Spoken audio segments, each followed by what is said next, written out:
Manipur leiriba rajnitigi tangdu leitadaba fibamsida akhoi kari oirapu yagi haibadugi akhoi mayamna khangningiba hangningiba wafam khara ai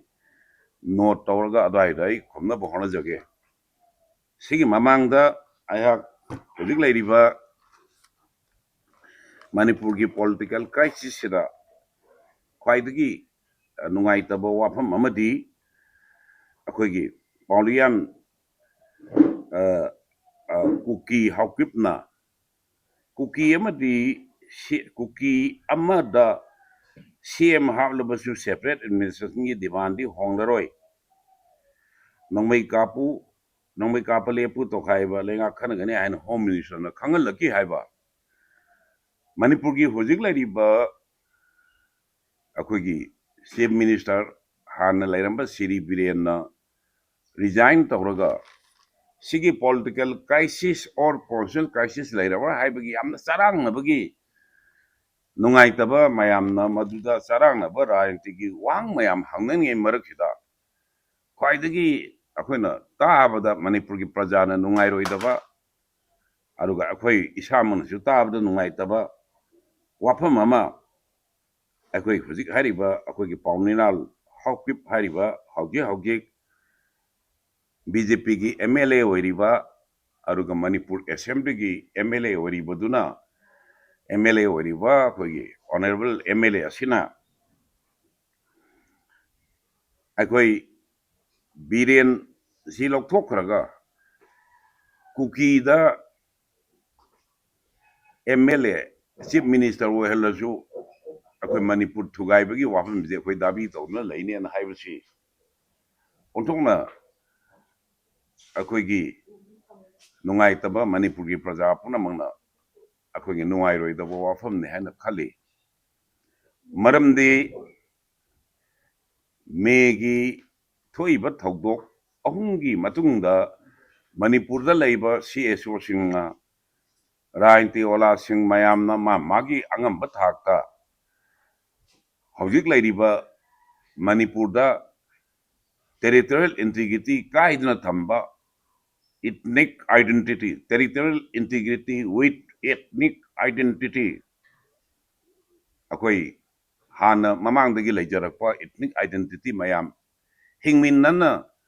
hingminnaduna sana sinana leinabagi wafam madonda CSO kayana adagi ate political leader kayana mayam sangjang gare makai adonda even hanagi Manipur ki governor singna makai adonda sangjandana lai haina khali adubo adu maina lakpas da hojik sahi ani surabawda akhoi hojiki crisis si hojik Manipur da akhoi mayam khangi duni akhoi kaya sigraba mayum makai mayam mai chakiba matra mayum mangkiba mi lising humpui matakta leiriba asiba mi sanigi matakta leiriba hujiwawa sora son ngamdriba adagi hujiwawa mangraba sigabra hai khangamdaba sigumbagi hingsagi thabak na pik thalbagi tanja lairingaida madugi solution ama pinanabagi maikaida akhoi Siri Biren resign tawnaba akhoi Bharat Sarkar dagi Biren resign tawnabagi wafamji lakpadagi Biren akhoi resign tawkhre adu ai maki mayamna hangiba question mayamdu khumding amangda Siri Paunelal haukipna akhoi Manipur akhoi thugairaga kuki gi tonganba akhoi lamdam mama separate administration na semgani haidana mado yam kanna Manipur si thugaidaba yade haibagi matangda Manipur si thugaidadi yade gaina hairiche swaida aina mangonda sengdokningbase akhoi punamuna khange Sri Paunilal haukipna khangbirangmani loina na ngasi Bharat Brasagi Prime Minister oriba Sri Narendra Modi na khangbirangmani Home Minister na khangbirangmani Samit Patra or hojik leiriba JP Nada amasung Manipur ki BJP ki president oiba Sri Sada na khangbirangmani madudi Manipur asi Bharat Bharsagi ning tamba piriba Indian Independent Act ki akhoi Bharat ki parliament hek pass tawbaga Manipur da masagi sambidan masagi lengak lon sason fajana lingkhatlaga madugi leipak to maduna matam madugi dominant hana sayep ki lamda sayep na palamba India ki dominant do aduga akhoi akhoi ki sambidan akhoi ki lam akhoi ki sarkar akhoi ki government sarkar do madu Bharat da hapchalaga Manipur merger agreement haidna ama soi torga Manipur na akhoi ki Bharat ki saruk ama lisingam samapan nifu mapan da Bharat Bharsana pokting da merger agreement amagi manungda adu maina akhoi Bharat oirakiba adugumba leipak amani merger agreement amagi makada maning tamba jati maning tamba state maning tamba country anigi agreement gi makada Bharat yaurki bane Bharat ki saruk oirki bane masigumba akhoi gi Bharat ase masiga tawriba agreement ji thugairaga Manipur si ahum thongna thugairaga natraga Manipur si machet taraga kuki gi akhoi gi kuki len piu gaina haibasi masana hawik leiriba akhoi gi Bharat ki samvidhan da singnaba aduga Manipur kano ki akhoi gi Manipur ki territory hidi Bharat ki samvidhana amasung prithvi ki international law mayam amana ngakna thamba adugumba akhoi gi territory ni masi thugai bai bache mase Bharat thugai bani Bharat thugai ge kuki len piu haiba sigumba magi yamna oiroidaba wa haigadra sigumba Manipur thugai da yade ga na haiba wahai wata siznaribse masi aina condemn tawe masi condemnable ni Manipur ki praja puna mana condemn tawam thokpa pot amana hena kale aduna mana hari sidi Bharat thugai ge haibani mana hari se masidi Manipur thugai ba haibadi Manipur na Bharat yauri se akhoi Manipur se Bharat changa ga khoi thugai bi na banate akhoi Bharat Bharshaga merger agreement da yauraga Bharat ki yaifa thaurang nungai yaifa bada saruk amina se haibani ado Paunilal Hawkipna masi haira bhawda masai aina manga thamjagiba Bharat ki Pradhan Mantri Shri Narendra Modi Bharat ki Home Minister Shri Amit Shah adagi Bharat ki hujik leiriba JP Nada BJP ki National President akhoi sida leiriba akhoi ki Sada hujik leiriba BJP ki akhoi ki hujik leiriba party che they have got their own constitution moigi samvidhan leijeba adu hujik phawbada akhoi ngasidagi sahi kaya gi mamangda haigreba koi mayam Manipur ki praja mayam long lakreba sigumba Manipur thugai bi wase samvidhan sengna bani Bharat thugai gai bani basi hoi thokpa yaroi dane adu phawda adi hujiki si wafam ji lakna adi mathakdagi onthokpa kanagumba kuki gi da leiba MLA singna akhoi ai mingdi palaroi karigumba kanda mantri kharana marayu phavani press to andak ladi makok ta kapani gai bagi sigumba wafam lakpa kuda why this BJP has remained silent karigino nasi BJP ki party na tamil leiti karigino nasi Bharat sarkar na tamil leiti sik masi kari maram gino BJP ki samvidhan do Manipur thugai na bagi yawro karigino Paunilal Hakwi kumba moi kuki lam hemba tara je masaida madu tawba yaroi madu haiba yaroi bawda akhoi gi Manipur gi hujik leiriba akhoi gi government sina haigidaba assembly na hairaktaba Bharat sarkar na hairaktaba maduna maram oiraga Manipur si kai gidare haidna akhoi hujiki change asi lai bane political change am lai je masai aina panjakiba Manipur ki ngamkhai amasung ethnic identity tek oina thamna bi bane Madhuda पाउनेला हाकुमना सिगुम हाइबसी अखोई ओंथोंना लाइबक थीबा MLA अमना अखोई ngang मार्कना represent तोरिबा state टू थुगाइरगा भारत की संविधान की मायोक्ता अदुगा भारत थुगाइबगी वाफम ngang सिबावदा हुजिबावदा भारत सरकारना अमसों हुजिबावदा अखोई बीजेपी की पार्टी न तुमिन लैबाइसे ओंथोंना अखोई लाइबक थीबा बीजेपी की संविधान से मसैदा अखोई मणिपुर थुगाइनबगी वाफम हापदौना उहल्लेबा मयामदा मसी ओंथोंना अखोई लाइबक थीबा पोट अमनेबा अदुना आइना अखोई हुजिकी हाइरिबा श्री पाउनेलाल हाउकिपकी सिगुम्बगी अखोई वाफम जे मसी थमगा अखोई तसेंगना पामे मदुदी करिगुम्ब कांदा अखोई अखोइना भारत यावरिबसे भारत वर्ष सेमबगी इहान हानबा प्रजा ओइना भारत लिंखटपदा अखोई सरुक यारपा लैबांगनी मदुगी दमकता अखोई निंग तंबा मदुगी दमकता अखोई लम मदुगी दमकता अखोई संविधान मदुगी दमकता अखोई कॉन्स्टिट्यूशन दो अखोई भारत की अखोई मजर एग्रीमेंट दो अदुदा अखोई मर तनबाने यावगरबने अदु अखोइना ngasi भारत यावरिसे मणिपुर थुगाइना मनते अदुगा भारत वर्षदा लेबा भारत की लुचिंगबसिंगना मणिपुर की लंबो कनागुम कांगलु अमगी अपांबा फंगनबगी थुगाइबा हाइबसे मसिदी मदो कांग्रेस होइबसु याय नत्रगा कम्युनिस्ट होइबसु याय नत्रगा बीजेपी होइबसु याय मणिपुर की लमसे it is not the land of their forefather property ये आपका माँ बाप का दौलत नहीं है भारत की लुसिंगबो इरिबु कांगु सिंगदो मदुगी लम नते हबसे it is not their forefather property ngasi sahi lising kaya dagi lamdam si pokraba akoi gi ipai pu singi ina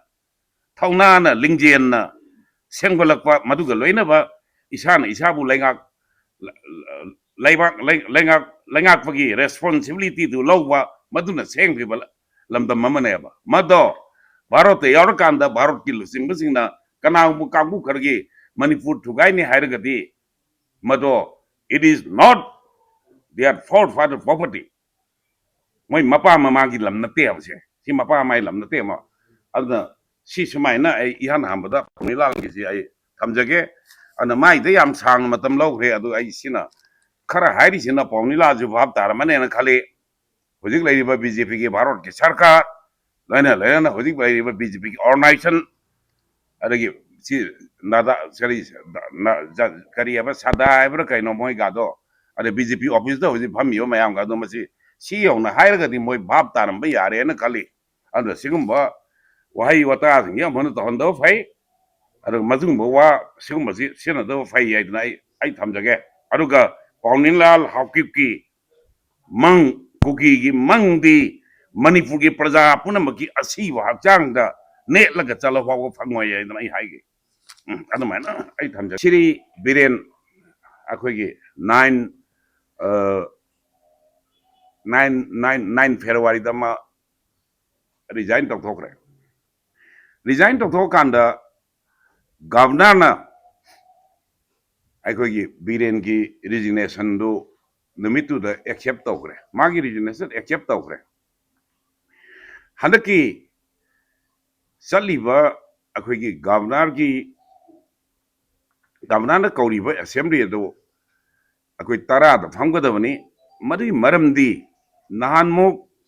assembly लोगिबसे 2024 के अगस्त की तांग तराग निथोई द असेंबली सी लोय अखोई पुना मन खांगे मरुदी भारत की संविधान के आर्टिकल 174 ना संविधान असेंबली में फम भाईबसे था तरुक कानदना था तरुक योगदेदा अमतंग फंगदबनी मदु फंद्रगदी असेंबली नत्रग पार्लियामेंट जी लेबे यादे भारत की संविधान की मखा मदु मुतलेना लौगने अदोरगदी अखोई हाइरिबा नहान की अगस्त की तांग तराग निथोई द लोइखिबो असेंबली जे मसिना हिंगबे यारिबो मतम जे अखोई 100 की फेब्रुआरी की tang Taramathoi gi ahing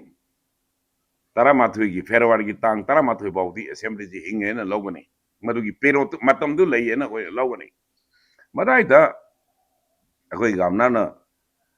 akoi gi huzike hari ba akoi gi chief minister resign tor kanda makoina sida akoi gi alternative akoi gi mana resign tor ba chief minister Siri Biren bu caretaker government oina hape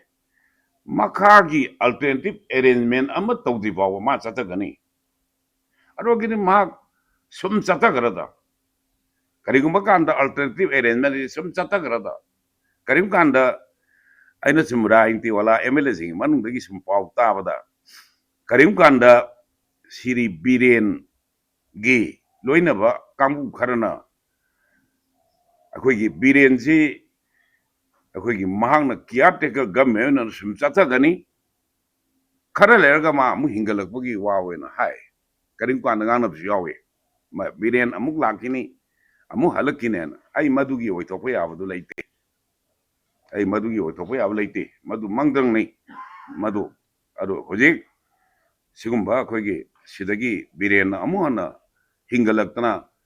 akoigi mana amuk chief minister oirpa yabagi wadudi leite madu laoi aduga hojiki hairiba akoigi caretaker government se de mana continue tobasi caretaker government ji Supreme Court की ruling amana kari hai ge bu caretaker government is as good as popular ministry except executive function di tawdana akoi gi routine matter da caretaker government se dum sathabai ai hai Supreme Court ki ruling amadani adu ayama tam da caretaker government se akoi gi routine matter da jata kada bane program da ate da sathabai adi aduna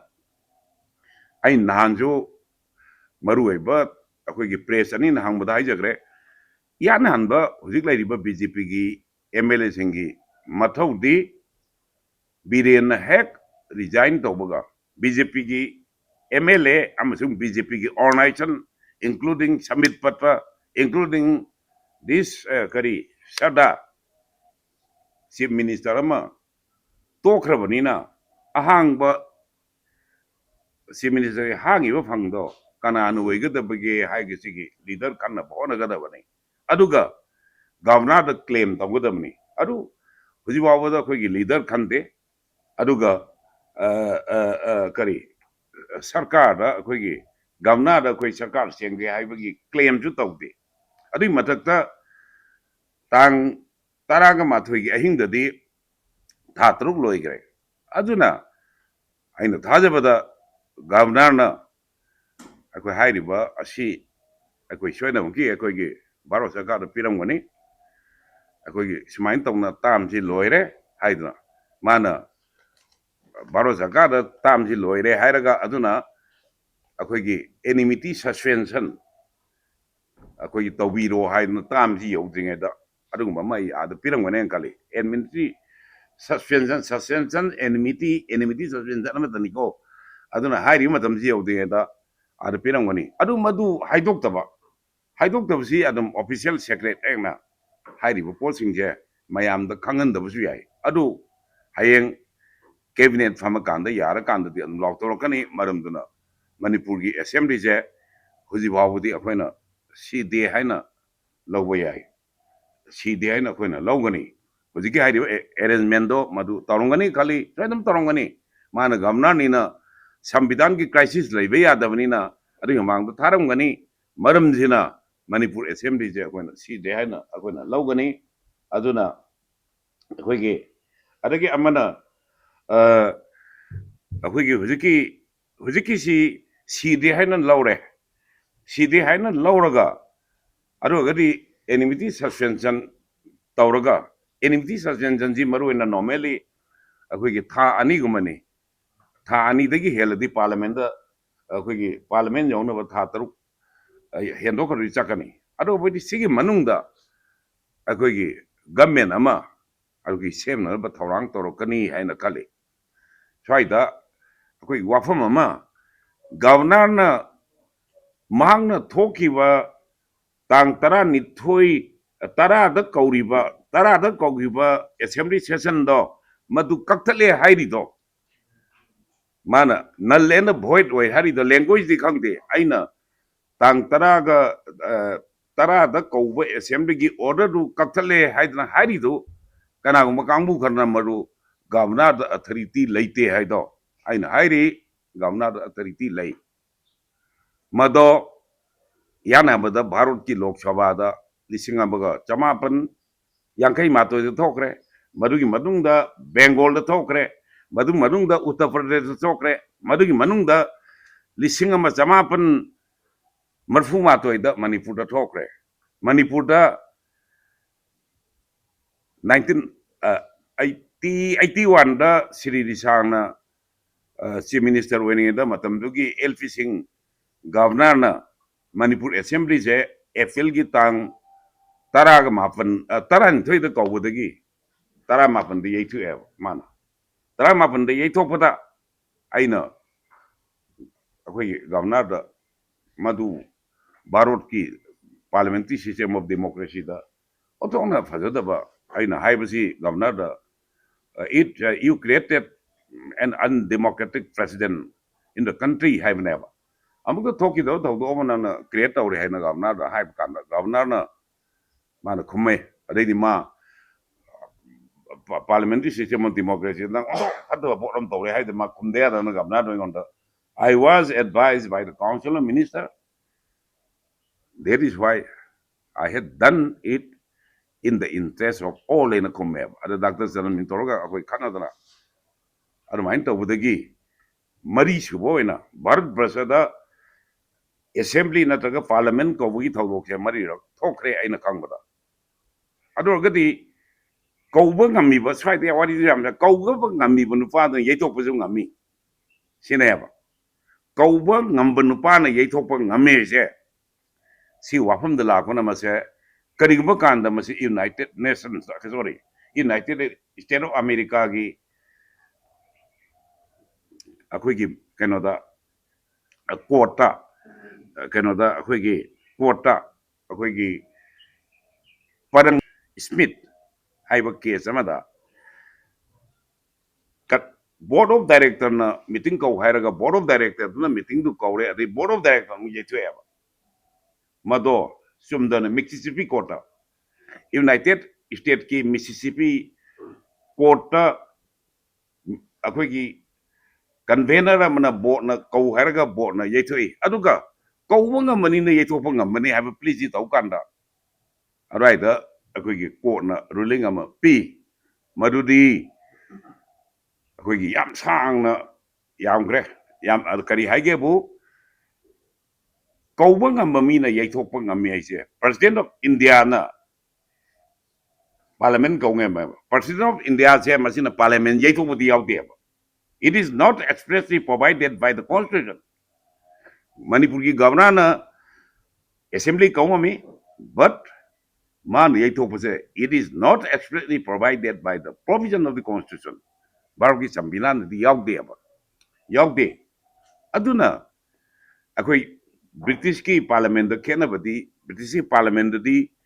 Sigumagi tongan action thou the Pieva, Queen the Pieva, they have the power. Aruga, India Gidi, Late Aduna, Karihagebu, Parliament Nisi Kobukanda, lightly Kogano, Yam the second the Kogodavani, Paco Goropoye to Piaroi. Mase Karigumukanda Yetoke Hiragati except national calamities. Or national calamity and a national emergency. Jati gi oiva emergency ki laba. Ado ma ito pa yani. Natraga ising isaw na may isakang toroba ito pa yani hai. In case of Manipur gi huziki wafam je masina. Karigunga anda ko na gangre. Madudi handakta South Africa da Bharat ki Prime Minister Sri Narendra Modi na sakanda. Akoigi international issue dona noi Manipur ki problem solve tau de high grade. Sometime it was happen United States of America ki President Donald Trump na one of the most burning issue, burning issue in the world, Manipur issue is high grade. Therefore, it is an liable constitutional crisis, an emergent or national emergent or Nina. Madwaida, Yetofugi Sakti, I Lion, I hige. And Kanagona Masi, a Gamnagi order, Kata Grega, the Madu Yetofi Sakti, Lion Kali. No, as I had a case into Pamaga, they like put together it's a party portrait. I think Matata Baro Prasaki Supreme Court. Going as I say, the governor shall fix time and a place. Some be done in the Palab. Shall fix time and a place. I know Panbanina. I go again. Pakau the Coxambadi at the emergency, the national calamity, the Kowi agony, Natraga, a quick Canada emergency or the Kowiane as a while. A quick Prithibi Wayna, what took away the Wapam, the emergency case. I couldn't allow with the Cairo and a Kali, Baramasina, governor should have the authority. NPP na magi coalition partner ga tolokpa, are cookie kambu tolokpa, are Marata magi kambu karna, Biren Yati had not deleted Sayam from came to Botuna. House the Mahana, a quick majority proof to Bogi, a quick Tajaba to Mon the late. I give majority is bound as a man to the other talk the Congress again, no confidence motion opposition attack. BJP no confidence motion attack. The ruling party Nina. Hangakani Are the Madi Madugi defeat to Fangana, Tobanen and Lowe.